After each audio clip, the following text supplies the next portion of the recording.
Welcome to the Scott Townsend Show, brought to you by Dietzo Man Productions. Hey, this is Scott Townsend. Welcome back to the Scott Townsend Show. And today I'm with Jacquelyn, LaMar, Berney, president of, how do you say that? The VI. VI Marketing and Branding. VI Marketing and Branding in Oklahoma City. Welcome to the show, Jacquelyn. Thanks so much, Scott. Good to see you. Good to see you too. It's been a long time.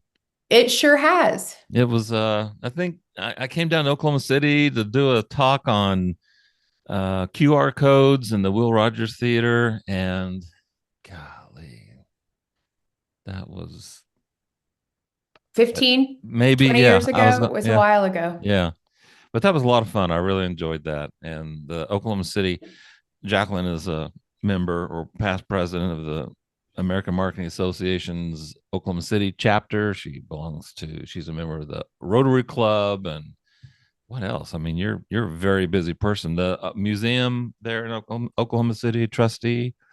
Yep. I'm a trustee member at the Oklahoma City Museum of Art. And I also sit on the foundation board for the Variety Care Foundation, which provides healthcare all over the state of Oklahoma. That's cool. To those who are underserved. Right. So first question, like I always ask everybody, is what'd you have for breakfast? I didn't eat breakfast. Oh. Yeah. I had a coffee. I actually I had my assistant go to Starbucks to get one of the there's like little bear coffees today. Oh, yeah. And unfortunately, my Starbucks didn't have that. So it was just a regular latte kind of morning. No bear. No, I really was excited about it too. I was going to post it and talk about, how special it is when you give a woman a bear, no matter what age we are.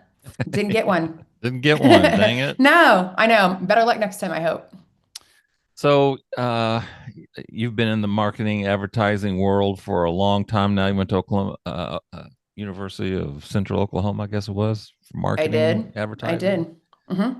And I noticed the whole reason why we're here is I noticed a post that you posted on LinkedIn, and I read it, and the first sentence really grabbed me, and I thought, wow, I wonder what she really means by that, or I'd like to ask her some questions. And so you were kind enough to say, yes, I'll be on the show and let's talk about it. So the post, do you have the post in front of you? I don't, but I can pull it up. Let's pull it up. Yeah, let's pull it up. I'm pretty good at multitasking, so let's get the LinkedIn up. I've been kind of disappointed in LinkedIn.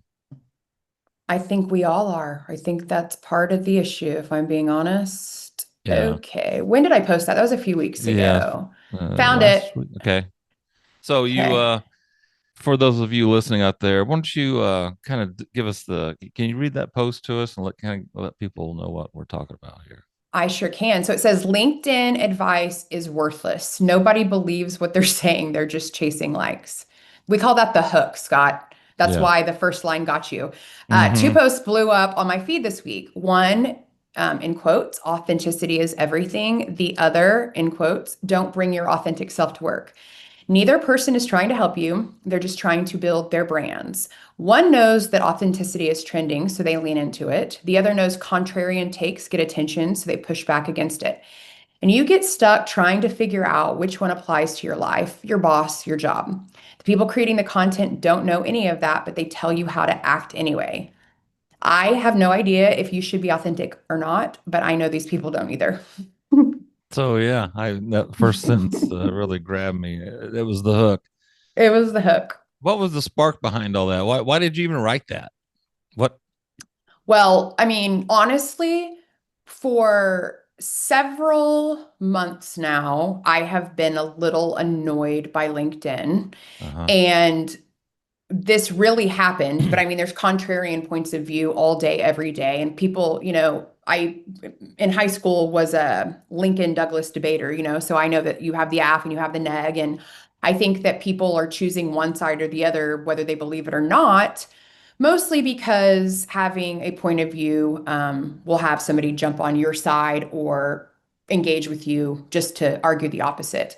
And this one specifically caught my attention, or the two points of view caught my attention, because authenticity is something that I think is important. It's part of the trust triangle, something that people have always told me I'm very good at. And What's the trust triangle? The trust triangle is essentially, it's actually it's called like the Harvard Trust Triangle, and I should know Edmondson, or not Edmondson.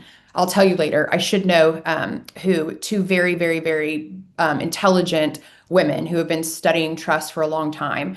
They found or have developed this trust triangle that says that empathy, authenticity, and logic are the key components to trust. And most people, not if all, have a wobble. And my wobble, I see it as 2 points of like two ways. One, you have a wobble in how you perceive people's or how you trust people, and another in the way that people trust you. And is a wobble good or bad? It's bad. Okay. So like, you may not trust me because you think that, and this is actually the truth. Most people think that I'm not empathetic. I am empathetic. However, I have learned to sort of like quarantine off my empathy just so I can stick to being logical. But that's why authenticity has been so important to me, I would say, in the last 4 or 5 years since I learned about this. And then when I saw this, or these two posts that were contradictory, I was like, okay, I've had enough. I just can't take it anymore, you know?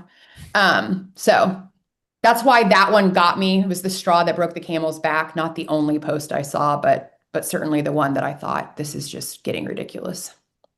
So authenticity versus non-authentic. Sounds you're on the authentic side of things. I'm trying to be, although transparency and authenticity, I feel, have some overlap, and I think that you can be overly transparent in your quest to be authentic. Right. TMI, too much information sometimes, you know. Correct. I think of somebody, the way I see it is, you know, I'm being authentic. I go to this job interview, and you know, I always wear overalls, and I live on a farm, and I drive in my truck, and I go to this job interview. Don't mind my muddy boots, you know, because this is what I do. Right. And okay, I know that's authentic. I get it. That's who you are. But you also have to kind of play along with some of the social norms. Like when you go for a job interview, you probably want to get dressed up.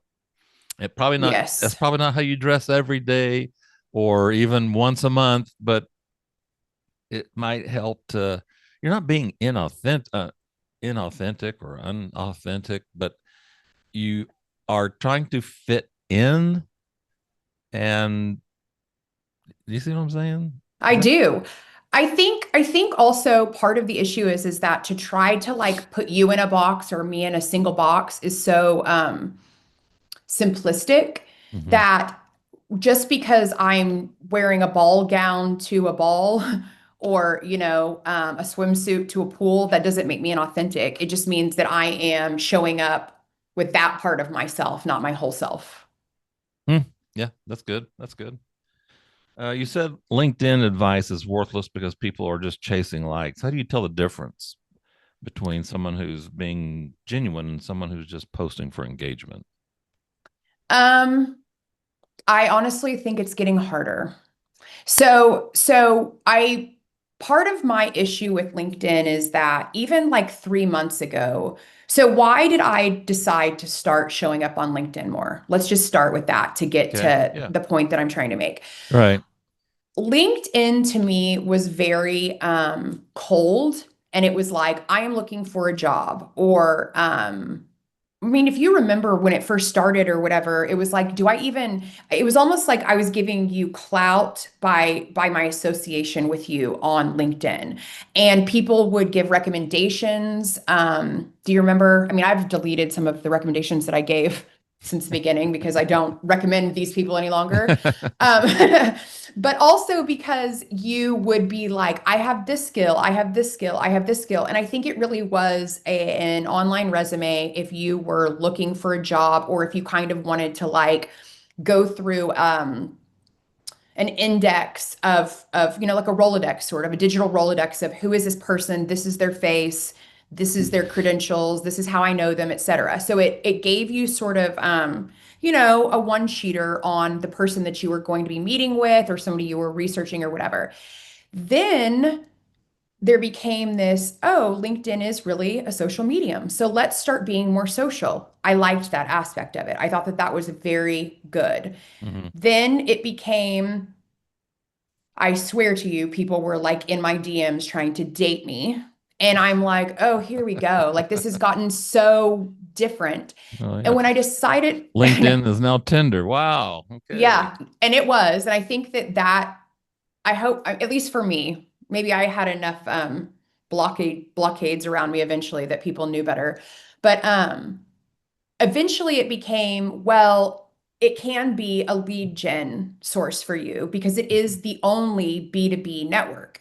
So when I was like, I'm going to really spend time trying to cultivate my relationships, then it was, I'm going to start sharing the same way that I share content on Instagram, which is about my trips or the food I'm eating or my family, in a way I used to on Facebook.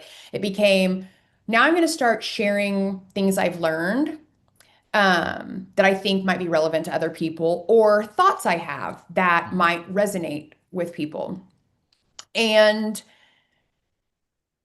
now I feel it's AI driven and it's people who are like, put in a prompt, what am I trying to achieve? How can I sound smart, etc. And everyone knows how you kind of find what topics are trending or whatever. And so I think that people are playing the LinkedIn algorithm and it's ruined LinkedIn for me. Yeah, and they're wasting their time and yours. And potentially I'm wasting my time and theirs, I don't really know anymore. Yeah. Instead of okay, so yeah, I mean, going for trends from a marketing perspective, marketing, us and marketing have always done that, Right. kind of keep your ear to the ground and see where people are headed. But lately, and I think it's just because I'm getting older, I find that I just want to help people, and it's not a matter of, I don't know if this is trending or not, but I know, like for example, my brother and I did an episode about how to get promoted at work. And then I did another episode about what to do when you don't get promoted at work, which is the bigger of the two issues, I think, because people don't know. I see people falling all over themselves, making all kinds of stupid mistakes when they don't get a promotion. And For so sure. what do you do when you don't get the job? Stuff like that, trying to help people overcome objections or hurdles at work. And I don't know if that's trending or not, but that's just me. So I guess that's me being my authentic self. I don't know. No, I'm sure that is true. I mean, I think that even when I met you, that's what you were doing. You were just Okay. trying to be helpful. Right. Yeah. Well, that's true. I hope I was. You talk about people building brands. Do you think it's possible to build a personal brand on LinkedIn and still be authentic? Uh, $1 million question, right? I don't really know. I'm trying to. I'm trying not to chase engagement. I'm trying not to chase trending topics. In fact, sometimes I think I'm going to post about something and then I see 5 posts about it. And my inclination is to do the exact opposite of jumping on the trend. It's like, ugh, I mean, now I won't touch it with a 10-foot pole. If you know anything about me, that's how I feel about like clothing and stuff too. I kind of want my own thing. So when things become too trendy, that's when I tend to step away. But You want I to be the do influencer, not the influenced. see, I don't want to be an influencer either. I just want Ah, to do my thing, yeah. Okay. All right. And Fair. if you like that and you gravitate towards that, great. And if you don't, it's also great. I don't, at the end of the day, I guess I do care. everyone has feelings and emotions and egos. So I don't want to be disliked. Um, but I also don't want to do stuff that's not me to chase engagement or likes. And I Right. think that that's, at the end of the day, that's about you and you. So if some people's brand is to show up one way, that's probably very similar to who they really are as a person, you know? And maybe Right. and maybe they're authentically inauthentic. Does that make sense? A little Uh-oh. bit. I feel like, Yeah. oh, there you go. Yeah. Drew McCullough, he talked about your logo is not your brand. What your customer thinks of your business is your brand. Like Disney. hmm When I said the word Disney, you immediately pictured something, Fun and family entertainment. so they work hard to do all that. They work hard Yep. to get everybody to think like that. And so, you and I both have a brand. We try to help people see us in a certain way, but ultimately, it's going to be up to them how they, when they see Scott Townsend, what do they think? I have no idea. I hope it's good, but the brand of Jacquelyn Berney, you present, you are, and you do, and uh, make decisions, and this is your authentic self, and then people see they form an opinion, the hmm brand of Jacquelyn Berney. And we hope that it's a good one. And Disney, I'm sure, You hopes that tell people. me. No, your brand is great. Um, your brand is great. Why is it great? Because I remember 15 years ago, 20 years ago, whenever that was, we were there having a good time, very personable, helpful, introduced me around to some folks, and it just seemed like everybody was having a great time. You were having a great time, and I remember being totally energized by that presentation. And uh, we were big on Twitter back then. Remember, we were all Yeah. doing the Twitter thing, and that was so much fun. So yeah, your brand, I think funny, engaging, effervescent, helpful, smart. Those all come to mind when I think of Jacquelyn Berney. Thank you. I don't And hate any of those. but I think we all have those. We all have a brand, and sometimes I think we don't pay attention to that, and uh,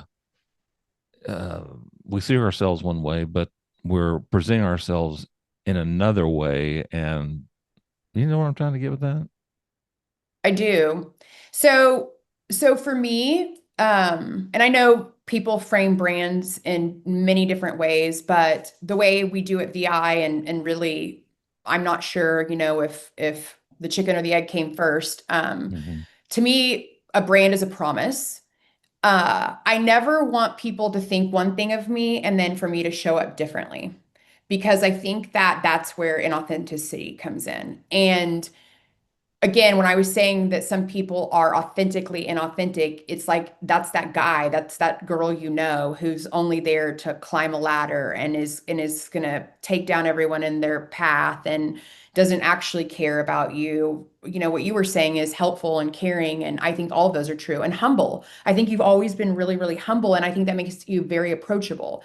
Um, if I thought you were approachable and I saw you somewhere and you were snarky or like, turned your Mean shoulder to a to me, waiter.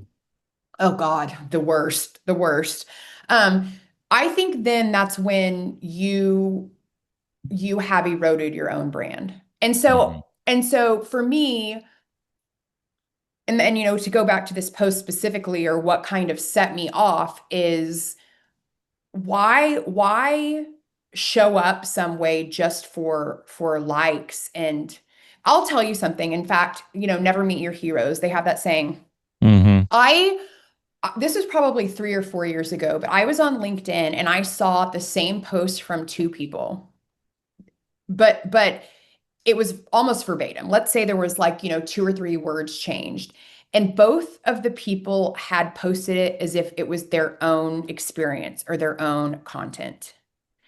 And that's when I got the ick, the first ick from LinkedIn, because I was like, both of you have tens of thousands of followers, and you are pretending you're not citing, you're not reposting, you're not saying, I read this somewhere.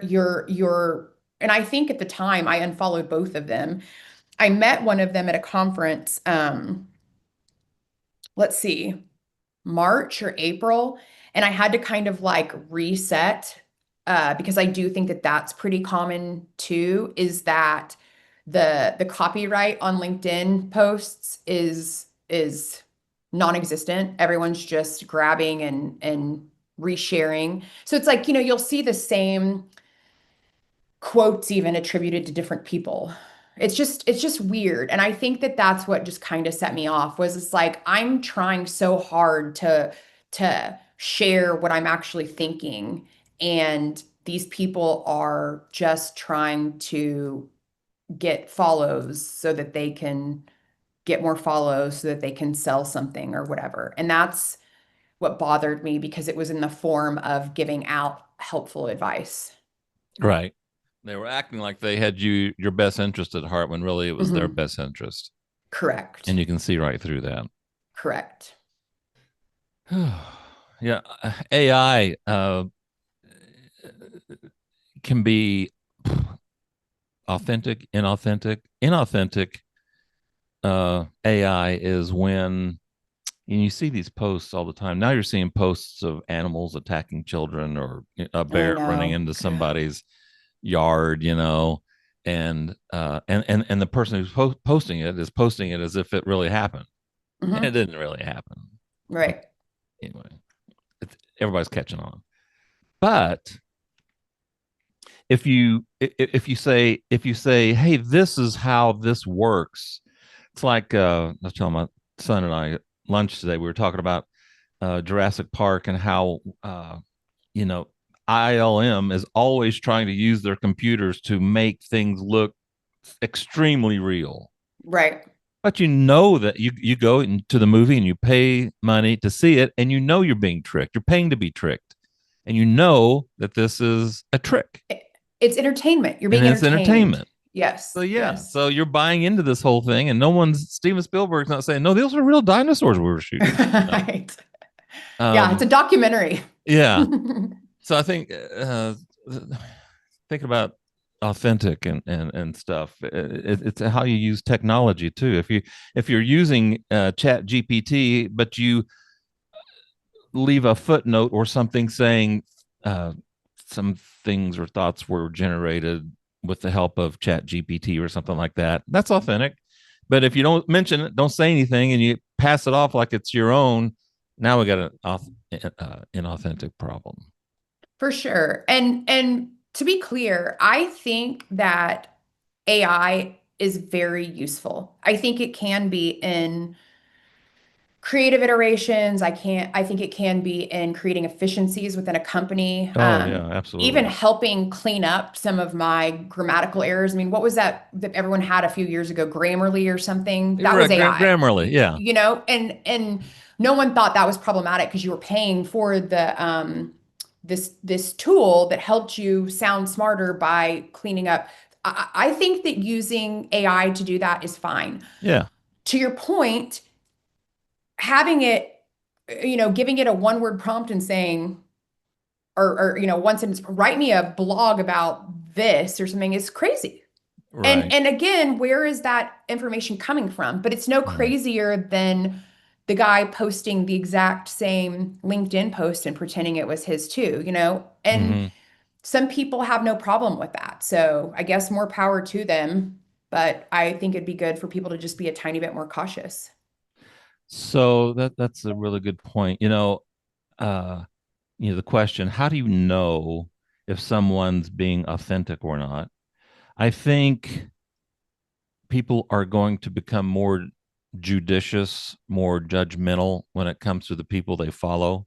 And so if I see a post by Jacquelyn, Berney, I'm probably going to, and you have to work at this. I have to work at this. I know that I'm going to trust you because I know you and I know uh, what you've done in the past in marketing and in the social media. And so, but there's a lot of people that I'm not going to trust because I don't know if it's real or not, you know? So I think it's really important that we protect or guard that trust that people put into us, those that will click on our comments or whatever. And that's got to be earned. And then, it's really hard to get the trust, but it's so easy to lose it. For And sure. yeah, so I feel a greater responsibility to make sure that people are getting the real me and not just not fall into the trap of, well, I'll put in a prompt here and act like it's me. It's not. Right. I guess, from one point of view, if you're looking for information and you find it valuable, it doesn't matter what the resource was, maybe. True, like you get it from Wikipedia, or you go to the Right. library and Encyclopedia Britannica, Google, whatever. Well, think about this. Okay, even you saying that, I think about how I used to Google things. Mm-hmm. And you knew, if you knew anything about marketing, how quality scores were created and how important it was for the information that you were getting to be fact-based or coming from sort of, .org resource or whatever the case is. And then if you recall, let's say you were looking up something, and I'm just going to use this because this was one of the examples I was given, something about Britney Spears, but then you were going to a plumbing website and it's because they had bought the Britney Spears whatever. Why am I not using my paid search terms? But anyway, they were paying for the search terms. Okay. And and then you get there, then the quality score for that brand or that website would be very low, meaning the amount that they were paying for the clicks was very high. Now I trust nothing on the internet because it seems that Google is using AI and well any search engine that you're using, but then you go to chat, and I saw a thing the other day and it was like this question, it was something like, is this mushroom poisonous? And it was like, no. And then the guy eats it and it's like, yes, you're correct in assuming that you shouldn't eat this or something. And it was like, because the prompts or wherever it was getting was information, and the guy's like on his deathbed, you know?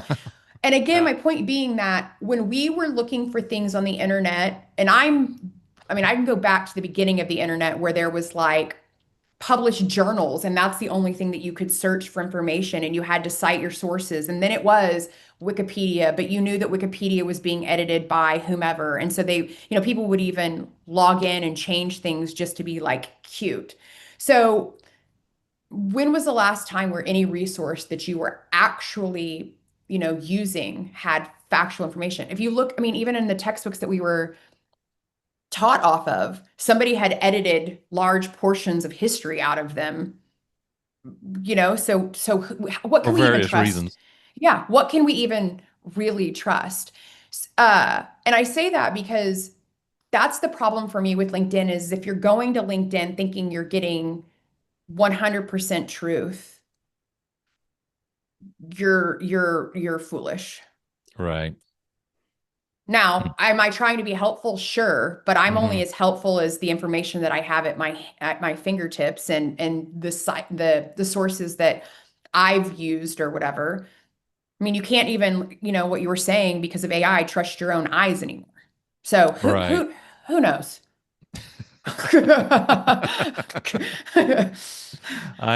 Yeah, for the longest time I thought was it George Washington couldn't tell a lie that he, chopped down the cherry tree. I thought he did that for the longest time. And then what do you know? It's just a story. Yeah. Um Are you even real? Am I having an interview with a person? Is it a I'm bunch of recordings of you that have been morphed yeah, together? this is a part of the matrix. And Yeah. this is and you're falling into my lair here. There you No, go. it's that is scary. The big program. You had no idea I was going to be so weird, did you? No, it was great. This is great. I was going to ask you that one line you said, I have no idea if you should be authentic or not. The follow-up question, were you being tongue-in-cheek there, or was that your way of saying the answer really depends on context? You'll Sounds never like know, will you? we'll never really know. No. No, I do So this think is all that, made up. So don't pay attention to anything you just heard. Who knows if this right, is right or wrong? right. It's a free for all. It's the wild, wild west again. It is the Wild West. I do think that authenticity is ultimately the way to go. You were talking sort of about cynicism and the way that you need to look at everything with a discerning eye, and I think that that's still true. But I think also the relationships that we build on LinkedIn are still really the reason to be there. And so if it seems like there's more than meets the eye, there probably is. Mm-hmm. And if it feels like there's, you know, it's vapid and there's little value in it, that's probably also true. Mm-hmm. Time, yeah. I was going to say something about time, but time to know if someone's authentic, if they're trustworthy, time usually helps take care of some of that because people can only put on a show for so long, and then Yes. you see them slip or you see their true colors and you're like, yeah, I had a feeling about that. But I usually have a gut feeling, but I think that that has been cultivated over time because I think that, the more times you catch people being inauthentic, the easier it is for you to pick it up, mm-hmm. from the jump. Right. I would agree with that. So when we're all little kids, we think everyone's great All until they right. kick us or they push us down or spit in our face, whatever, pull our hair. And then we're like, no, I don't like you, guy. What, kick me once or kick me once, it's your fault. Kick me twice, it's my fault. Yeah, fool me once, Yeah. shame on you. Fool me Yeah. twice, shame on me. And that is Yeah. absolutely true. Right. For listeners who want to post meaningfully without falling into the trap of chasing likes, what advice would you give them? So when I decided to get onto LinkedIn, it was because I was at a conference in Barcelona, and there were three women who were from Spanish-speaking countries, but they all, spoke English very well. But they were talking about how in many Latin or Spanish-speaking countries, they don't even use their full names because of safety reasons Hmm. and how it's hard to show up and give people like a look into your world and then trust that they won't do something sinister with that. Mm-hmm. And I thought it was really interesting because, in America, I feel like we're a little bit safer, so we don't really worry about those things. But the gist of it and why I started really thinking about it was even these women who had to go through that were saying, if you are a business owner, or let's say you're in biz dev and you are not showing up, then you're letting your team down. Mm-hmm. And I thought about that and I'm like, how interesting, because I have my Instagram private, my Facebook, I used to, anyone who, sent me a friend request, I would be friends with. And then LinkedIn, like I said, I had been a little bit more judicious about who I was adding as connections, because to me, that was an indication that I believed in what they were doing as a business or a Endorsing. professional. Mm-hmm. Correct. And I just felt like that was a little weird because I don't, I mean, not, this sounds, what's the word I'm looking for? This sounds egotistical, but I do try to be a person of integrity, both personally and professionally. And I never wanted to be inadvertently associated with someone who was not that. So I was very judicious about, the connections I made on LinkedIn. And then I started thinking about how important that was, that if I don't believe in what I'm doing and the company and my people and bragging on them, like how unfair that is to then be asking them to help me grow this company. And it was sort of a light bulb moment for me. And that's why I decided to do it. And that's the long version of what I did to get to the next step. I think that either they suggested this in this conversation or I was compelled to do this. And so on the flight home, I wrote down my values and also like what I like to talk about. So, what is important to me, what is, it's like your pillars, your content pillars or whatever, but I Right. made it very personal. What at the end of the day is important to me. And I kind of decided that that's where I'm going to spend my time. If I were to suggest to a professional that's listening to this, and thanks for sticking with us, that's what I would do is think about who you are and what you stand for, or if you were trying to sort of reposition yourself or reimagine what you're, going to accomplish in your lifetime, is to write things down and then to hold yourself accountable to those. Because I think if you're accountable to yourself, you are going to do a better job of staying true to those things. And I think that again, and I hadn't really thought about that until just right now. I think that that's why this is probably so gross to me, is that these are professional people with personal brands. And when they're showing up inauthentically, it bothers me. Right. Say that one more time, what the lady in Barcelona said. What did she say? So the gist of it, and I'm not going to say it as eloquently as she did. And again, it was a panel of women, but the thing that they were saying was it's like it's selfish of you not to show up as a professional on LinkedIn when you are trying to grow your business and then expect that your employees are going to want to help you grow this business. I mean, they're doing their job, which is, in my Showing world, up. it's marketing, creative, etc. Why are you not doing your Showing job up to right? on And LinkedIn or whatever. right. And so I was like, oh God, here we go. You know? I Okay. Okay. I know. Dang it.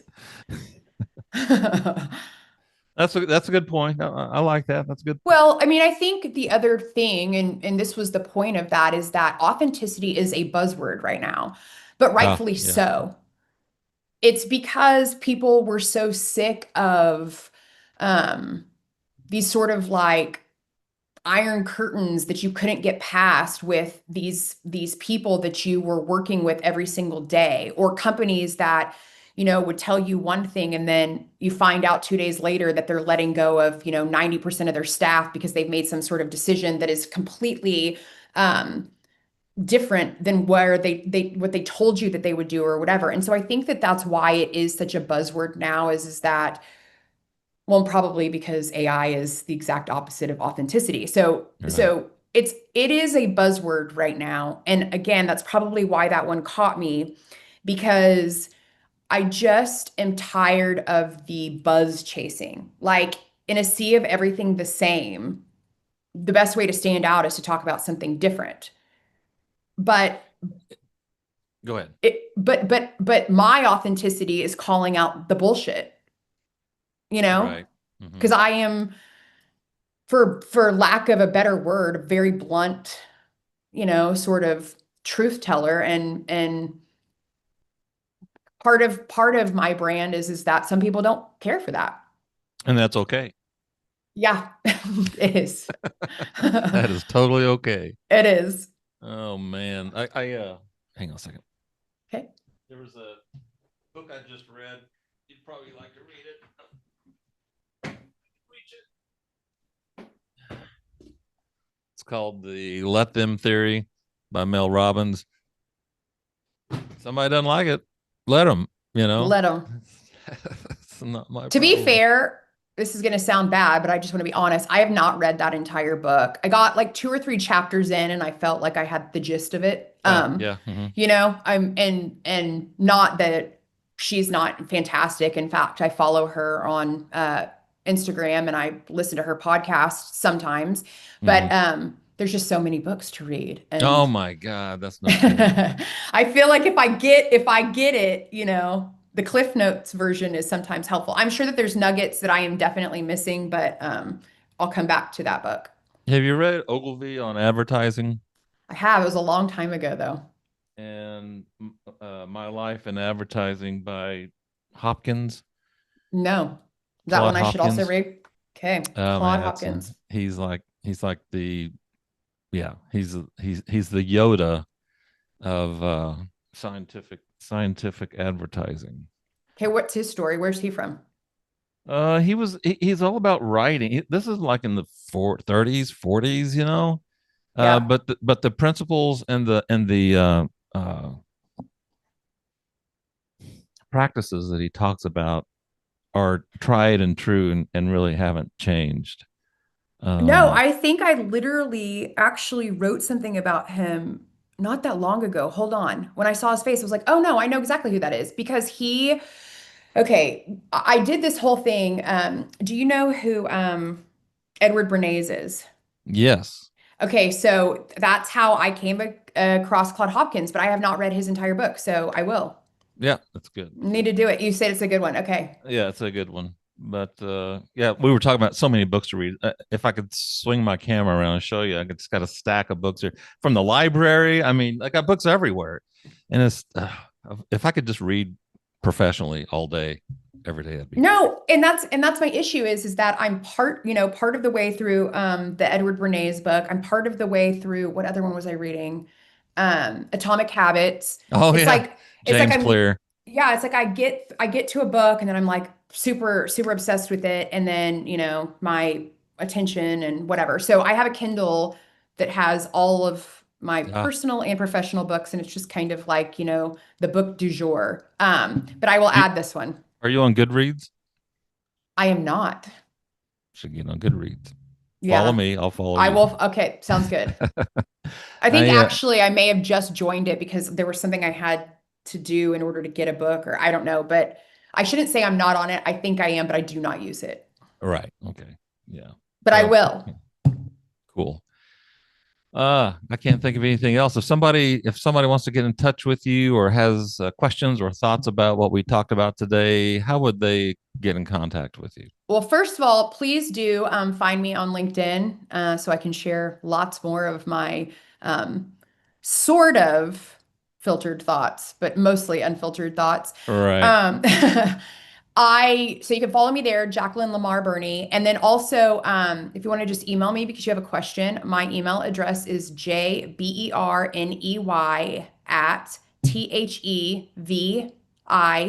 jberney@thevibrand.com. So jberney@thevibrand.com. I'll put all that in the show notes down below. Thank you so after much. we get this posted. But anyway, thanks again for the time. Man, Yeah, let's not let it be another 15, 20 years. I This know. would be Well, a next time good recurring marketing themed show. I would love it. I would absolutely love it. And next time I'm up in your neck of the woods, let's try to grab a coffee or something. Sounds great. Okay. Thank you, All right, Scott. Thanks for Jacquelyn. inviting me to participate. Hey, you bet. Talk to you later. Okay. Bye. All right, bye. The Scott Townsend Show is a Deetso Man production. For more episodes, visit the Scott Townsend Show YouTube channel, listen on Apple Podcasts, or wherever you listen to your favorite shows.